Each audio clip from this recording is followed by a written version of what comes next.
Well, I want to thank everybody. This is an honor. We love you, and you've been so nice to me with those votes. We set every record in the book. But today we come to the heartland of America to pay tribute to a man who embodied the heart and soul and fight and spirit of our country as much as anyone who ever lived. And he's a very special man, and that's why I'm here, President Theodore Roosevelt. And he loved your community, he loved your state, and he was quite something. He was really quite something.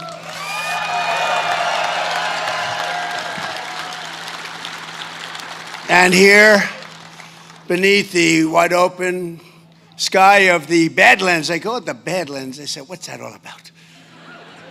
It's pretty cool. It's a pretty cool name, I have to tell you. On the steps of the burning hills, we dedicate a living monument to a legend, a statesman, a soldier, a frontiersman, and a true American hero. This is a very exciting thing for me, and number one, I have to tell you, because this was an inaugural flight of a certain airplane called Air Force One after 37 years.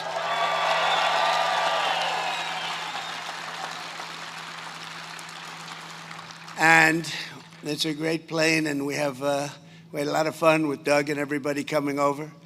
But we talked about Theodore Roosevelt a lot, because he was something that was really very special. And number two, because I'm honoring Theodore Roosevelt, and that's the man who I have long admired. He's one of the few. I don't admire too many people, I have to tell you. There's not a lot of people out there. And number three, I'm back in North Dakota because I won this state with the most votes in the history of the presidency. Thank you. Thank you very much.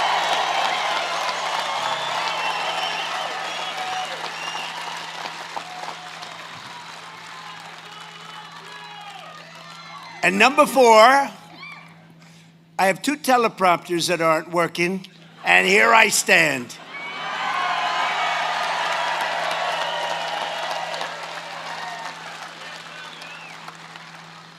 But TR once observed that I would not have been president about himself had he not been, and had it not been for the experience in North Dakota. He had a great experience here. It really shaped him so much.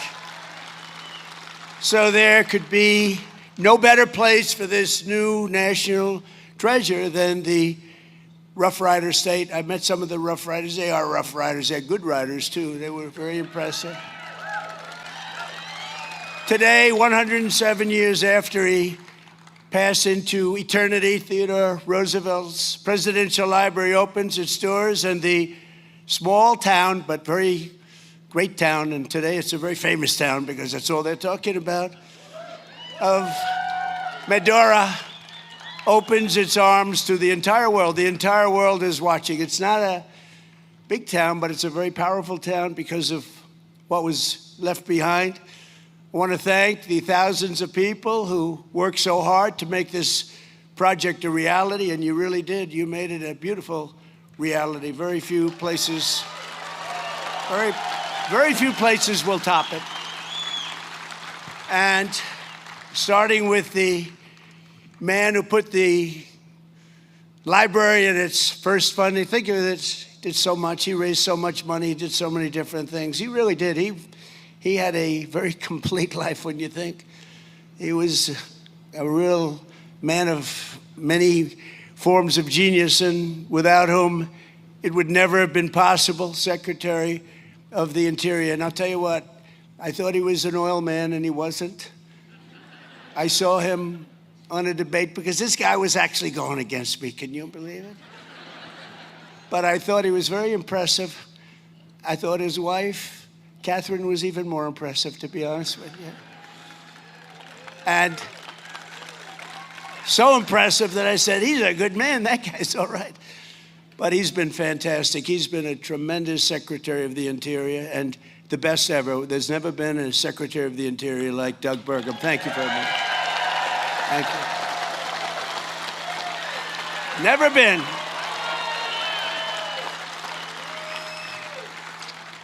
And you know, Doug called me, he said, would you do me a favor? He's really fantastic, because I did not know the gentleman too well. But he said, Kelly Armstrong is fantastic. Would you endorse him for governor? And I did, and he won easily. Kelly Armstrong, great job you're doing. Great job. And two of my very good friends, two warrior senators, tough cookies, tough. Oh, I wish they could get their way. We could get a couple of little things passed, like voter identification, like proof of citizenship. It's called Save America. You know, that's pretty good. Save America, can you imagine? We have 100% of the Democrats against it and 4 or 5 Republicans, if you can believe that. What are they all about? But these two people are with us all the way, John Hoeven and Kevin Cramer, senators. They're great. Two great guys. And a congresswoman who fights and gets what she wants, and she's very respected, Julie Fedorchak. Thank you, Julie. Thank you. Very, very respected.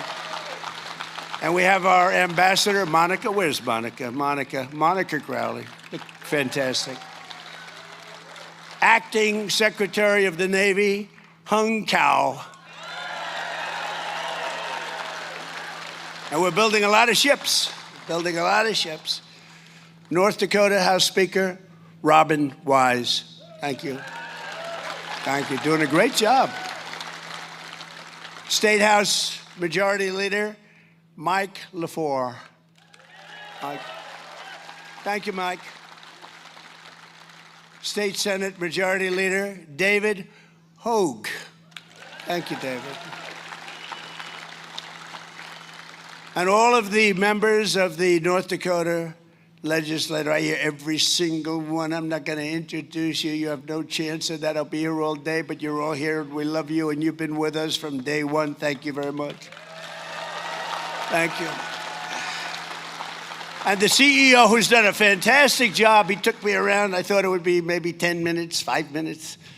I've been doing this for 2 hours. Thank goodness I love the subject, or I would not have put up with it. Doug said you could come in. You know, I'm prosecuting a war, which we're winning very easily, by the way. But I said, Doug, let's fly in. We'll do 10, 15 minutes. I know I'm going to love it. And then I'll get out. Oh, absolutely, sir. So then time comes. He got me making speeches. I was over there 2 hours. I know more about that museum than the people that built it. But that's okay, because they did a very good job. I can report that they did a really good job. The CEO of the Theodore Roosevelt Presidential Library, who really did give me a tremendous amount of knowledge, I mean, about things that I never would have thought could have been possible, about how great this man was. Ed O'Keefe. Ed, thank you very much.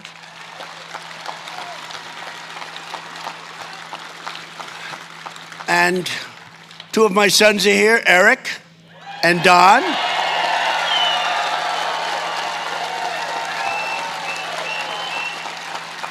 And Bettina, thank you very much. Don just got married. Bettina, thank you. It's going to be great. Thank you very much. But the members of the Roosevelt family and countless foundation staff, donors, and supporters, everyone's here. And I understand that one local construction worker delayed his retirement by 4 years just to be involved with the building, and they heard I was going to come. I was coming even when I wasn't president. I had agreed to come, and they said, well, when we do it, you're going to be president. So that was during that ridiculous time, that ridiculous 4-year period of time. They asked me to come. I said, I'd love to come. And I said, I may or I may not be president. They said, we don't care. We want you to be there. And I always remember that.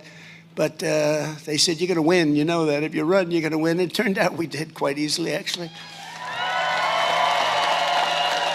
And today I can tell you that we can see why it was worth it. It's really amazing. They've done an amazing job, beautiful job. And, you know, they've done it from love. Jobs that are done from love are always better than jobs where you sort of have to follow a plan. They made lots of changes, and every one of them was good, and I think I know about every one of them. After 2.5 hours, I learned every single one of them. But I want to really thank everyone who greeted me at the train station, because that was so famous. That was such a famous train. The last one was President Dwight Eisenhower, and he was actually a very good president. People don't realize he was a general, good general, and he built the interstate highway system. I'd say that alone is pretty good. He was a good, and he was the last one. He was on the back of the exact same train. So the head of the railroad, he was fabulous, and they were explaining all about the train, and they said, wow, that's really some history in the crowd. We had thousands of people over there. It was fantastic. But I have the picture of President Eisenhower in the back of the train, the same exact train. I checked it out because I said, we don't want to make any mistakes because the fake news is watching, and they'll say it wasn't the same train. It wasn't the same train. No, they've been pretty nice to me lately. Look, when you do as well as we're doing, they have to be nice, I guess. They've been pretty nice. And I want to give a very special thanks to the Patriots who gave us such an incredible escort from town. We had more law enforcement. I love law enforcement. Now, according to the people that are running on the other side, in many places, they want to defund the police. That's not going to happen. That's not going to happen. We see them all the time. They said they're social democrats. Doesn't it sound pretty? They're actually communists, but we'll get into that a little bit later. They're not going to win. They're not going to win anything. They got some very unattractive candidates, I have to say. During my first term, it was a privilege to sign the bill that helped get this incredible project underway, and transferring 90 acres. We took it right out of the federal government. We ripped it away from the federal government. They don't know what's missing. They still haven't figured out what the hell happened. And today, the artistry and scholarship, technical skill on display right here and in that museum in particular is just fantastic. It's really great. Things that they actually gave me. We're going to build our museum in Miami. They got me a lot of ideas, Doug. You gave me a lot of ideas, Doug. But they really did it well. Incredible. I even had a conversation with Theodore Roosevelt. I said, what did you think about the Panama Canal? Do you consider that your greatest achievement? How do you feel about the fact that the Democrats gave the Panama Canal away to Panama for $1? He built the Panama Canal, preceded really by a man who was he was the tariff king, William McKinley. He was the president, and they took his name off Mount McKinley, and I put it back on because it deserved it. Put it back on. But McKinley he was assassinated, but he made tremendous amounts of money, made our country very rich. And then Teddy Roosevelt, as the vice president, got in, and he did some incredible things. But one of them, I think one of the most amazing, maybe a lot of people would say the parks. You could say a lot of different elements of his success, so incredible. But he built the Panama Canal. It was the most expensive project to this date, if you bring the dollars forward, ever built in history. 38,000 people died. They died 95% from mosquitoes, malaria, 95%. You expected almost to die. They paid workers from the United States. Mostly they came in, and mostly, I must say, men. It was a little different time. Today would have men and women, but they had all men. And they paid them massive amounts of money, more than they were making as workers in the United States. It's such a fascinating thing, the Panama Canal. I've studied it long and hard, and when they gave it away, $1. But they died from the mosquito and they died from the snake. They have a viper, a snake, that if you get bit, you're in trouble. If you get bit, you were dead. You were dead, and that wiped out about 5%. We lost 38,000 people building the Panama Canal, our people. 38,000 people died building the Panama Canal. It opened, and from day one, it was very successful. And we gave it away. We gave it away. It was the most expensive thing we ever built, and it was also the most profitable thing we ever built. That's a nice combination. A little bit like Venezuela. We did a good job in Venezuela. And we're actually doing equally as well with the Islamic Republic of Iran. Maybe you've heard of it. But think of it, the Panama Canal, so we gave it away. The first thing they did, you know what they did? They raised the prices for the ships by 4 times. And they didn't lose one ship. And then they raised it again twice. And they didn't lose one ship. All they did is make tremendous amounts of money for years and years. How stupid was that? And now China is trying to take over the Panama Canal, and we're not going to let that happen, okay?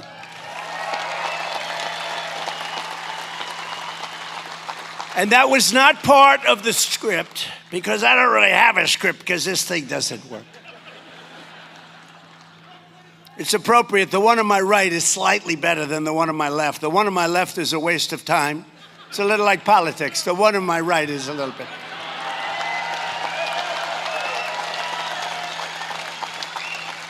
It's not great. I'd give it about a 2 on the scale of 10. And this afternoon, I'm pleased to announce that through the National Endowment for the Humanities, we will be awarding the library $750,000 to support the opening exhibits during the first year. So they're getting a nice check. Getting a nice check. And as you know, this week, Americans all across our nation are filled with joy and excitement and anticipation as we prepare for one of the proudest moments in our history. 250 years, think about that. 3 days from now, we will celebrate the 250th anniversary of the signing of the Declaration of Independence. What a document that was.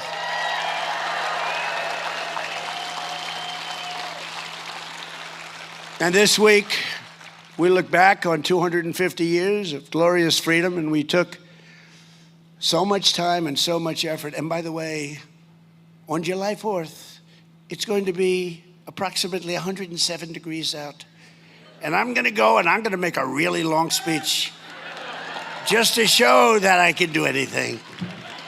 It's going to be 107.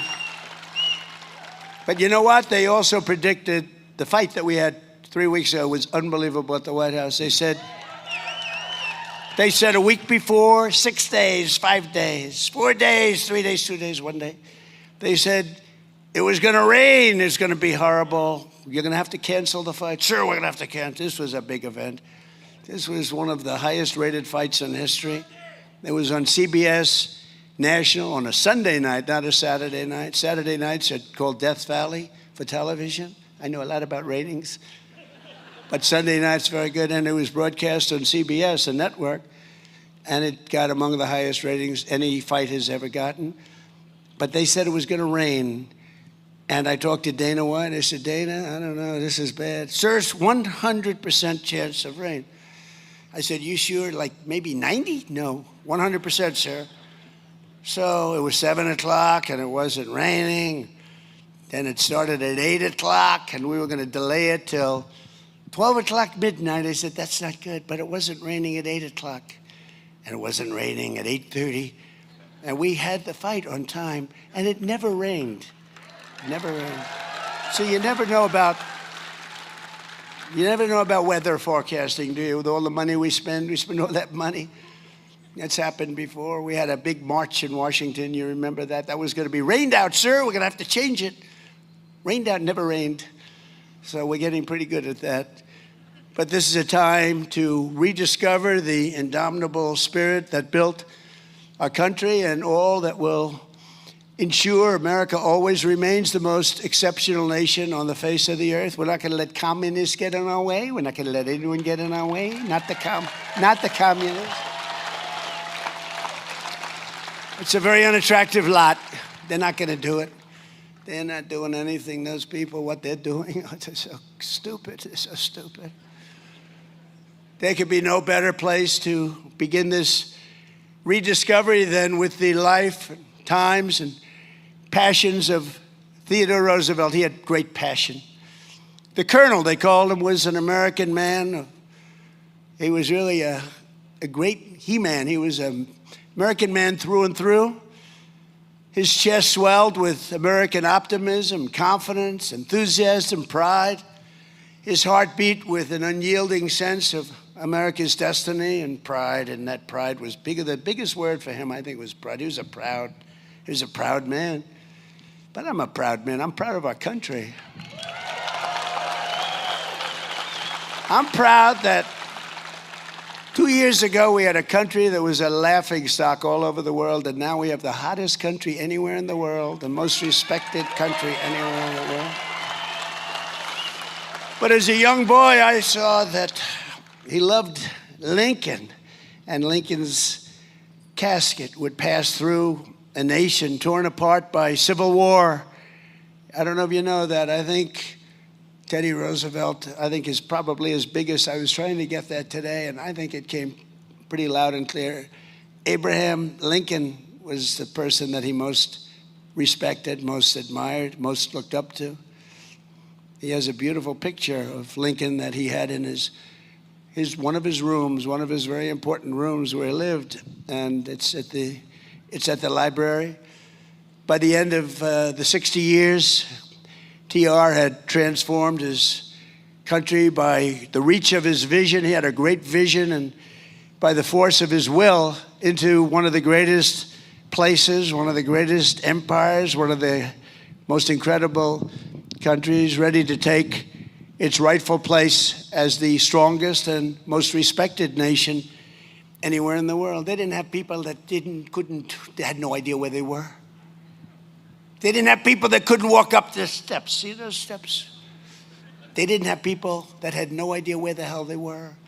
They didn't have people that said, let's have open borders so millions and millions of people can pour into our country from prisons all over the world. They didn't have those people. They had strong, smart people like Teddy Roosevelt. Today, America is stronger and more respected. Right now, I'll tell you, the king of Saudi Arabia, I was with him a year ago, smart guy, good guy. He said to me, sir, it's amazing. And this was as we were just started to really, and we've made a lot of progress since then. You see the numbers, factories being built all over the country at a level that we've never had before. But he said, 1 year ago, during the Biden, Sleepy Joe, during the Biden administration, he said, 1 year ago, your country was dead. We gave up on your country. They were looking at China. They were looking at others to protect them. They were looking at other countries. And now you have the hottest country anywhere in the world. He said that, and it's true. Now it's even more so than it was then. Hottest country anywhere in the world. So Theodore Roosevelt and his presidency fell exactly at the halfway mark between the founding in 1776 and the place we are today in 2026. And here are 5 lessons, and I wanted to write these because you can learn from some people, not from too many. From a lot of them, you don't want to learn much. But you can learn from him, and here are 5 lessons that are really extraordinary. Life offers to all Americans on the threshold of our 250th year. First of all, the life of Theodore Roosevelt reminds us that Americans never give up. We don't give up. If you really look back 2 years ago, I can see people wanting to give up. I can see them wanting to give up. He never stopped, never quit, never surrendered in pursuit of his dreams. He had a dream, a very complex dream he did because of the way he traveled, the way he moved, the fact that he ended up here and turned out to be one of the most impactful things he ever did, ending up right here where we are. But his pursuit of the American dream never, ever stopped. It was really amazing. He was plagued by asthma, very, very bad, very serious. He was having a hard time breathing for much of his life. But he went out and he was told by his doctor that he'd have to live very quietly. This is as a young man, he was told you'd have to be and have a very quiet life. You have to be nice and easy. And he did just the opposite. He had a freaking wild life. right? He was wild. He just didn't want to take that. He didn't want to listen to his doctor. He didn't want to be quiet. He wanted to be great. He actually wanted to be great, and that's what he turned out to be. Young Theodore replied, "Doctor, I'm going to do all the things that you tell me not to do, and I've got to live the sort of life that you've described. I don't care how short it is. I just want to live my life the way I want to live my life." It was great. I mean, who would say that? The next year, he sailed the Atlantic, and he summited the Matterhorn just to prove that he could do these things, just to prove his doctor wrong. He knew his doctor. He wanted to prove him wrong. Maybe it wasn't smart, but it worked out okay. But again and again, he summoned the will to transcend tragedy and triumph and defeat heartbreak with hard work. He worked hard, and I found that out. I mean, if you love what you do, it's not work. That's one thing I will tell you. People say, I work hard, but it's not work, because if you love it, I love making America great again. I mean, I'm having a good time. So it's not work. We call it work, but it's not.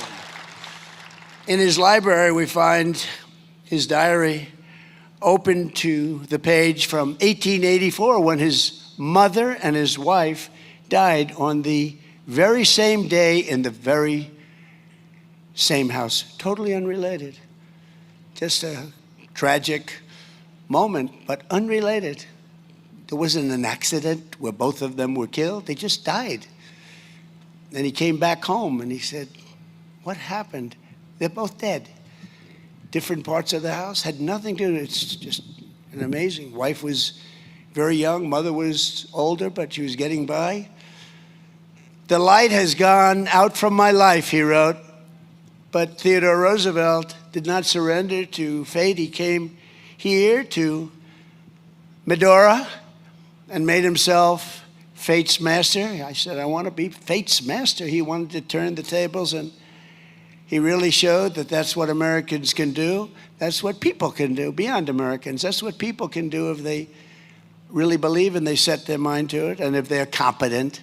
I mean, you have to be competent. You have to be smart. It's nice to say anybody can do it. Not anybody can do it. They'd like to say, oh, anybody can do it. No. But he was a special person.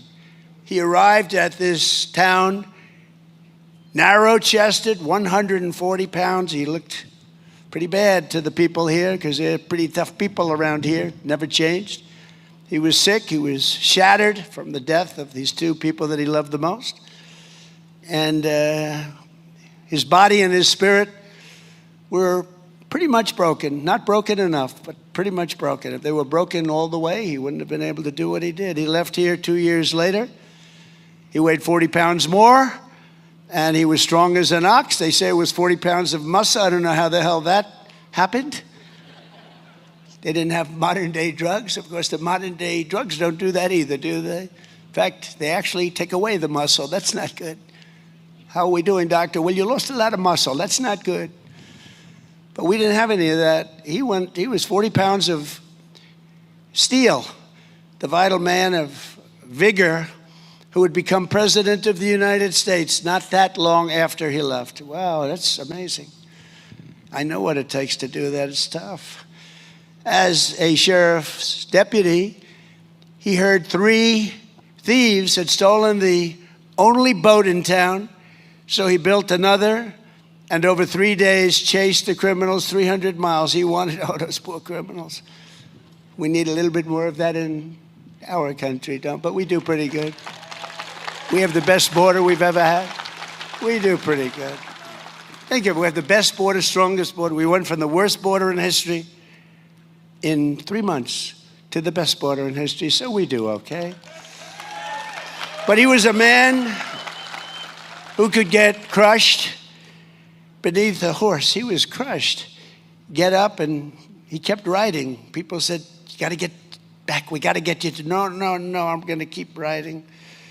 He could take a bullet to the chest, stand up, and keep speaking. He had a little luck. He had a lot of paper there. I saw it today, a bullet hole right through both of them. But so got lucky. But other people wouldn't have done what he did. He could feel sick, and he was often feeling sick. Deep in the Amazon jungles, he would get extremely sick. Maybe he shouldn't have been there. He knew what was happening. It was a very dangerous place from that standpoint, from the standpoint of catching some pretty bad diseases, and he caught them. And yet he carried on. When he was half dead, and most people think he was going to die, they thought he was going to die. They said, Teddy Roosevelt is going to die, but he carried on, and he was still standing. He never sat. He never rested. He just kept going. As America turns 250 years old, we look at this remarkable man, and we recall that with effort, determination, and drive, there is nothing that Americans of competence cannot do. Nothing.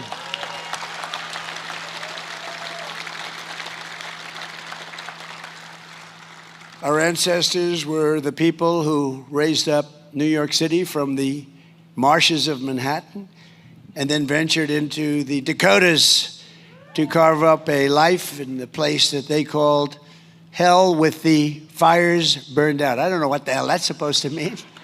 Hell with the fires burned out. That doesn't sound so nice. But you did, and you've become a tremendously wealthy state, a very successful state with low taxes. I mean, you have great government. You have great government, these people right over here and the people I introduced, but other places have good land. They have valuable assets under the land, and they're losing. You know, California was our third biggest oil drilling state, Doug, not so long ago. It's got tremendous amounts of oil. Nobody knows that. It was third after Texas. Years ago, it was a big oil drilling. Now they won't drill because the environmental lunatics have said don't do it, and it's not a state that's doing very well. In fact, it's doing extremely poorly. One of the most beautiful states in the world, best weather, best everything. From winning our independence to laying the railroads, taming the West, and planting our flag on the moon, nothing great that America has ever done has come without staggering effort, and it has never come easy. It's been really an unflagging persistence that drove us into greatness. We had the persistence of great people, great men, great women. They were persistent. They never gave up. This country was built on the conviction that just because something is hard to do, that only means that Americans try even harder, and they succeed almost all the time. Because whatever the obstacle, whatever the challenge, it's no match for American grit. And you have it probably as much or more than any other place there is. You have American grit.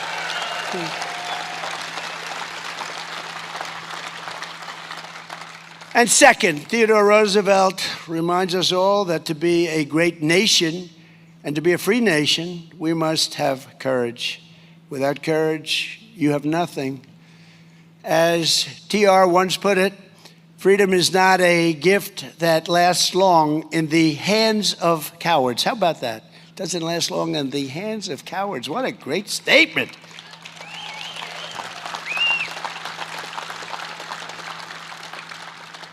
I want to use that. I shouldn't have said it. I would have used that statement, and I wouldn't have attributed it to TR. And they would have said, oh, what a great statement that is. Trump made a brilliant speech. What do you think, John? Would I get away with that, Kevin? I don't know. Maybe not. But that's a great statement.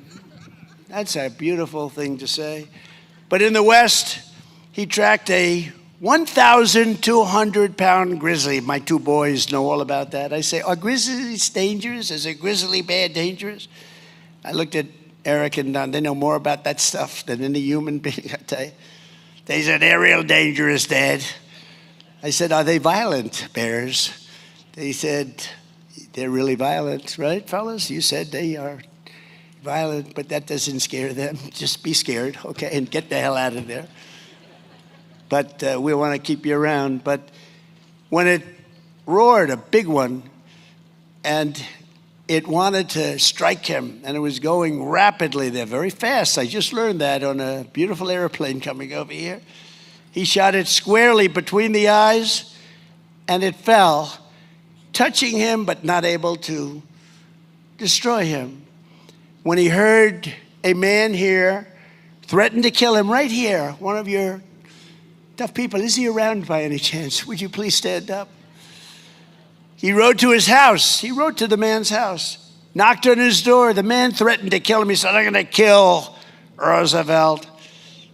And he declared that, "I've come over to see what you want to begin with, and how do you want to begin the killing?" He said. "How do you want to begin? I'm right here in front of you. How do you want to begin the killing?"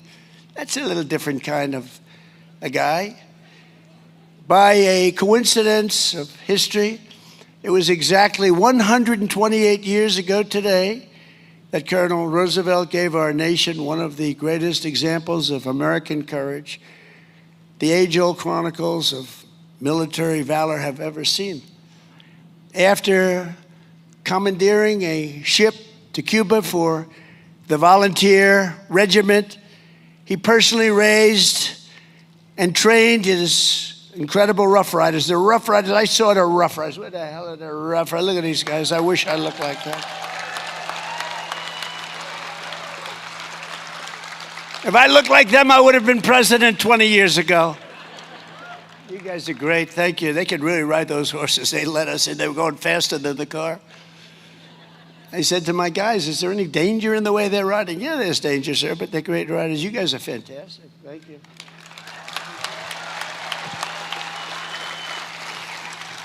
But he led the Rough Riders in their heroic charge up San Juan Heights. And with malaria coursing all throughout his veins, he was really sick. Colonel Roosevelt galloped into a hail of Spanish bullets, and when his horse came to a wire fence, he leapt off the horse. He jumped off the horse, and he started running toward the enemy. I don't know if that was smart, but he made it. Then he looked over at the next hill, and he grabbed his men. He said, "Fellas, let's do it again." And he did it again and again. The Rough Riders' victory at San Juan Heights led directly to the collapse of the Spanish line. The Spanish. They're members of NATO, but not very good members of NATO. They say, "No, we don't want to help other people." What are we doing, huh? They are not behaving nicely. But they will learn. Soon after, they relinquished their grip on Cuba and Guam, the Philippines and Puerto Rico, and they were all ours. We got them all. And speaking of Cuba, after many, many decades, it's coming our way. Coming our way. But for his actions that day, TR was celebrated as a hero and eventually awarded the Congressional Medal of Honor. That's a big deal. And I'm thrilled to announce that just moments ago, 128 years after the Battle of San Juan Heights, it was my really great privilege to deliver his library and a very special little gift. In fact, I gave it to Doug and the president, a man who did such a good job in helping to build it. Doug raised a lot of money, got a president to be out here all day instead of 15 minutes. And I gave that medal. I took it off. We have a beautiful room, the Roosevelt room, this Roosevelt, by the way. And I took it off the wall, brought it over, and we just presented it. It's going to be in your library now for a long, long time.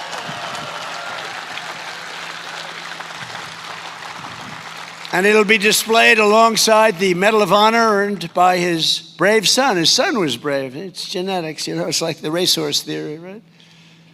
Fast horses. Theodore Roosevelt Jr. on D-Day, he also received that incredible acknowledgement, except for Arthur and Douglas MacArthur. Arthur was his son, Douglas MacArthur, great general. They're the only father and son pair to receive our nation's highest military award for courage above and beyond the call of duty. Now, as I see my two beautiful sons sitting there, I think I'm going to give one to myself, one to them, and we'll have a threesome, okay? I'll pick out one of the two. I'll give them the Congressional Medal of Honor for something, for their genius at hunting. And I'll get one for taking on Russia, or something. And we'll have a third pair. No, I'm only kidding. But I have seriously thought about, now this is dangerous to say because the fake news is up there all over the place. And when I joke, I learned early on, don't be sarcastic in politics. But I actually said a few times that I've seriously thought of giving myself the Congressional Medal of Honor. Now, everyone knows I'm doing it with a chuckle, but then they report, he wants to give himself the Congressional. So I don't say that anymore. It's very dangerous to say. But it is the highest award, and they had a father-son get it, and that's a tremendous tribute to a genetic pool. As we enter the 250th year, Americans must never forget we are a historic and heroic people with a heroic spirit and a heroic purpose. And in this world, we are a very special group. American courage won our independence. It liberated millions and millions from slavery, rescued billions from tyranny, and sustained American liberty for 2.5 centuries. And we're not going to lose it to this group of losers. Oh, can you imagine? Have you seen these people? Have you seen these people? The press is just building them up. They're losers, okay? They're nasty people, but they're losers. We'll teach them. We're going to teach them. They're not going to hurt our country. Without courage, there is no America today. If you don't have courage, we wouldn't have America today. We wouldn't be close. Third, Theodore Roosevelt believed in the America that really works and worked. He refused to accept failure, mediocrity, corruption, decay, or decline. And neither should we. That's why we can't take this nonsense that's going on right now. We're not going to take it. The first public cause he ever supported was a bill to fix the streets in New York City. He was very New York City and New York centric. You know that. That's where he came from. He was a pretty rich family. As the civil service commissioner, he fought tooth and nail to return federal hiring to a principle called merit. Merit, isn't that nice to hear? And by the way, do you know, a little while ago, not in yesterday's decisions, where we actually had a good day except for birthright citizenship, which will work out some way, but we had something called, do you know what we're talking about? We had something that gives back tremendous power to the President of the United States. And we won that, I think, 6-3. And it was taken away from another Roosevelt. It was taken away from FDR in 1932. It was taken away. And for almost 100 years, that's been up for grabs. Slaughter, it was called, the slaughter case. And a lot of people didn't think it would ever be won. And we won it 2 days ago in the Supreme Court. It gives power back to the president at a time where the president really needs power. It's a great decision. It was the most important, and we won some others too. It was the most important decision of all of them, I think. But we'll take care of the birthright citizenship because that was not meant for rich people from other countries. That was meant for, actually, it was meant for the babies of slaves. If you look at it, it was a month after the Civil War ended that it went through. That's because it was meant for the babies of slaves. It wasn't meant for rich people from China. They came over in Gulf Streams. It was meant for the babies of slaves. So I believe, no, I know they got it wrong, but that's okay because they gave us something that nobody thought. But they also gave us something in one of the sessions a year ago. It was called merit. Our country now is based again on merit. So, if you're a student with very average marks and you looked a certain way or you acted a certain way or whatever, and you get into the finest school in the world, and then you're somebody else that looked a certain way or acted a certain way, and you have all A pluses, and you have all great marks and board numbers that are through the roof, way above other people, but you don't get in, they get in, it's all over with. It's based now on merit. I don't even know if people know. The fake news didn't want to cover it. To me, that's one of the greatest decisions. And that took courage of the Supreme Court, because our country became great because of merit. We became great because of merit. And when you look at those soldiers that we have standing there at Washington, D.C., where we ended up, so we had one of the most unsafe cities, places, our capital, anywhere in the country. And now we have one of the absolute safest. You can walk anywhere in Washington, and we fixed up the monuments, and Doug was fantastic. We had 78 monuments, fountains, statues. We have the reflecting pond, which we did the best job of all, and they came in with box cutters and they cut it up, but it's working fine. We're gonna let a little water out. We're gonna redo it a little bit. But we fixed it up after think of it, it was 1922 that it came about, and from the day it was built, it leaked. From the day it was built, it didn't work. But when it did, when they had water, it was beautiful. It reflected Washington, the Washington Monument. It reflected Lincoln and Washington. Think of it, how beautiful, how beautiful. And these people went in and cut it up, and they got caught. We'll see what happens with them, but they got caught. But they put a big gash, 350 feet long, think of that, 350-foot gash along the side of this very expensive material. But it will have it all, it's already good. We want to have it done for July 4th, and it was done for July 4th.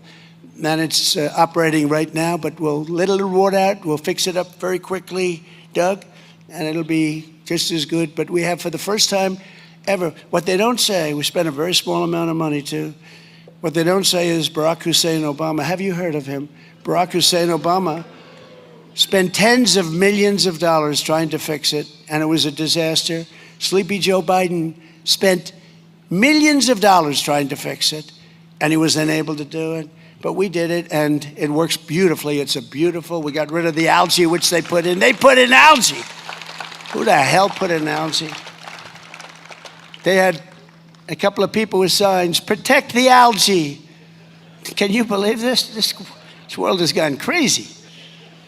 But today I'm proud to say that after 4 years of decline, America is once again a nation that has strong borders, is respected by everyone, all countries all over the world.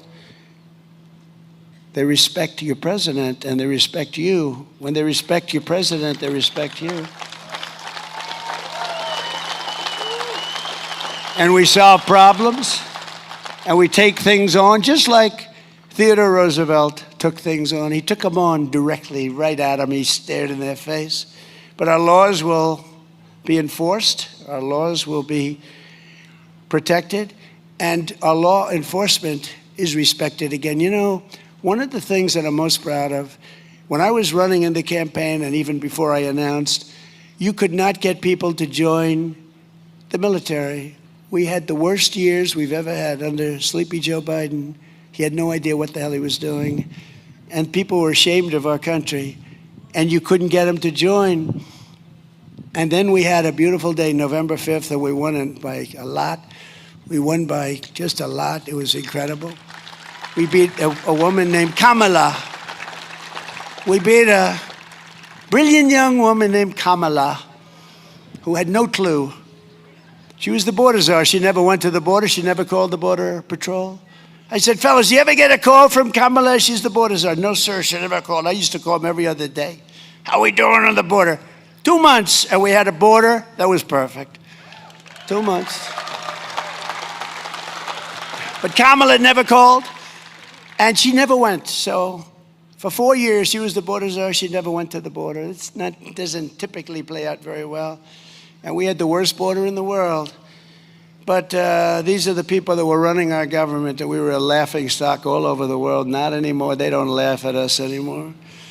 A government that was honest and accountable was the number one demand of the Declaration of Independence. They want honesty. They want respect.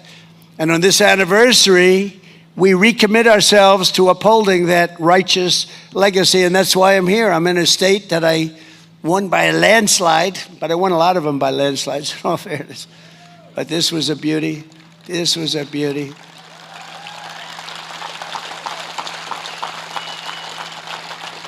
And I refuse to tell you. My son said, Dad, don't say that. So I won't. I refuse to tell you who got more votes, me or the legendary, and he was great, Theodore Roosevelt. I refuse to say. Because you'll say he's a braggart. He's a terrible human being. He's a horrible person. So I refuse to say. I told my son, I will not say. Thank you. Thank you for giving me some good advice, Eric Trump and Don Trump. TR was also a staunch and ferocious opponent of a thing called communism. You've been hearing a lot about that lately. He said the doctrines of communistic socialism, if consistently followed, mean the ultimate annihilation of civilization. Other than that, he thought it was wonderful. As we're seeing now, communism is the greatest threat to our country, including, I believe this, you know, when I said it, I said, boy, that's pretty severe, but I think it's true. It's the biggest threat to our country, including World War I, World War II, Pearl Harbor, September 11th. I think it's a bigger threat, potentially a bigger threat than that, because it's like a cancer that spreads, and you better stop it fast. We will never let the United States become a communist country. Won't happen. And fourth, thank you. Fourth, Theodore Roosevelt believed in an America that thinks big. He thought big. He was a big thinker. He was a tremendously big thinker. On the 4th of July in 1886, he spoke in Dickinson, North Dakota. Anybody from Dickinson? And said, like all Americans, I like big things, big prairies, big forests, and mountains. I want them big. He wants big wheat fields. He wants tremendous railroads. Let them be big and beautiful and powerful, and herds of cattle. He wants everything big. He wants big factories, steamboats. He wants everything big. It was cool. I mean, I thought it was great because I feel that way. I've always felt that way. Theodore Roosevelt wanted a big future, and he had big dreams for America. And thanks to him, we built the Panama Canal, that beautiful Panama Canal.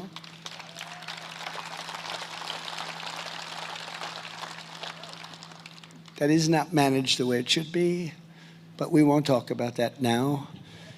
But he did all of these incredible things with parks and everything else. And we vanquished every foreign power from the hemisphere, and he raised the American flag on the far side of the world. He had our American flag planted on every part of the world. He would call, or whatever they did in those days, is the flag over there? Is the flag? He wanted that flag to fly boldly in other countries and other parts of the world. We built the Great White Fleet. Did you ever hear the Great White Fleet? We used to build ships. We're going to start very soon building them again. We're building them like, will you see, although we do build the greatest submarines ever in the world. We're 15 years ahead on submarines and other things. We do other things great, but we're going to start with the ships again. We used to build a ship a day, and now they got out of that. A lot of people that didn't know what the hell they were doing in running our country. Theodore Roosevelt understood that the grand and righteous ambition is not a vice, it is an American virtue. Having ambition is a positive thing, he said, not a negative thing. And it won us our country, and it's been among the greatest forces for good. It's been the greatest thing. Our attitude and the attitude toward our country and making our country great by some people. Not all presidents were like that. I don't want to get involved with talking about the individual presidents, but we had some good. We had few great. We had a couple. But we had some good. But we had some really bad ones, and they set us back very, very substantially, in particular the last one. A nation like an individual either rises or falls, builds or decays, lives or dies by this. As we look into the future of our 250th year, it's time that we get out there and we expand our aspirations and our ambitions and build the country that will inspire the entire world for generations. So that's what we're doing. Again, we have more money being invested in the United States of America by other countries and people than ever before, by many, many times over. The fake news doesn't like talking about it, but they see what's happening. Look at the stock market.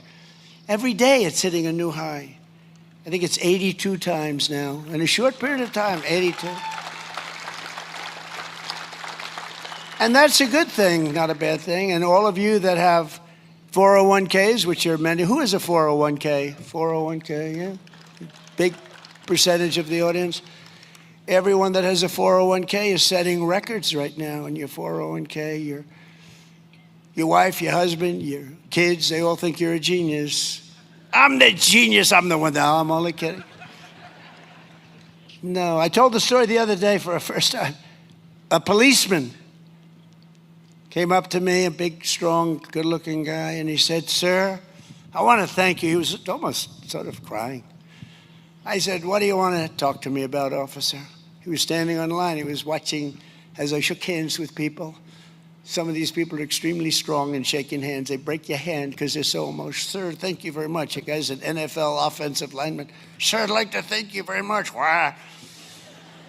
But he came up to me and he said, "Sir," I was leaving, "I want to thank you so much." Why? My 401k is up 84%. My wife was disgusted with me for years. It was just going in the wrong direction. But it's up 84% this year. And I just want to thank you, sir, because it's really helped me with my marriage. My wife is respecting me again. She thought I was an idiot. This is a big, strong guy. But the women, you know the women rule. You know that. We know. All the guys in there, you know. This guy is a big, powerful guy, and he was petrified of his wife. But you know what? He said, my wife now respects me again. She thinks I'm a genius. She thinks I'm Warren Buffett. She thinks I'm one of the greatest investors. But they are up. But everybody in this room, there's not one person here that hasn't been going up 50, 60, 70, 80%. Your 401ks, you're making a lot of money. Everybody is. And we have more people working today than any time in the history of our country. We have more people working today than at any time. And we inherit a tremendous inflation problem from Biden. We inherited the worst inflation in history. 48 years, they say, but let's say history. It was the worst inflation, and prices were high. And those prices are all coming down. And you see fuel is coming way down. It's dropping like a rock, just like I said. Because those boats are coming out of the Hormuz Strait. They're coming out by numbers that nobody ever saw. We're setting records, actually. The oil is dropping. We have some great oilmen here. I don't know if they're happy or sad. I don't give a damn if they're happy or sad. I want the prices to go down, and the oil is dropping like nobody thought possible, but I told you it would. Total control. We have total control of everything. This is just the beginning of the golden age of America. We're in the golden age of America, and America is going to experience something that I can truly say, I believe, the best is yet to come. It's going to be coming, and it's here, but it's coming at speeds that nobody thought possible. Finally, Theodore Roosevelt understood that whatever our background, we are all Americans. We're Americans first, united under one flag. And we don't wipe our hands on a flag. Did you hear the person? One of our communist one of our communist people. But they cleaned it up. The press cleaned that statement up. You know that, right? She didn't use the word hand. She used a different word, a disgusting word. They're disgusting pigs. She didn't use the word hand. They said hand. She used another word. You know what word I'm talking about. These people are a disgrace. That's why Theodore Roosevelt boldly fought for what he called the new nationalism. The word nationalism is a very interesting word. Putting the needs of the whole nation and all of these people above partisanship, lobbyists, crooked politicians. This is one thing with these guys. They are honest as hell. I'd let you know if they were crooked, if John or Kevin were crooked, I'd say, they're crooked pals, but they're honest. Maybe they're too honest, actually. We got to get a little action going here, fellas. But no, these are great politicians. They're great people. That's why you put them back in office in record numbers, the two of them, all the time. But TR knew that true patriotism demanded caring for the worker, the environment, and the health and culture, and integrity for the nation itself. He was something special. He was a really great man. He was a man the likes of which you may never see again, but we'll all get close and we'll all try and duplicate what he's done, because he was a man of unbelievable genius and unbelievable toughness and principle. So I want to just say that it's an honor to be with you. It's an honor to be asked to represent our nation in the opening of what will be a truly great library, museum, or center. Call it what you want. And he deserves it as much as anybody that's ever been president of the United States, which is such a great honor. And I just want to thank everybody for being here on this extremely hot day. It's a beautiful day, and it's a beautiful state. And I want to thank you all. Thank you very much, everybody. Thank you. Thank you very much. Thank you.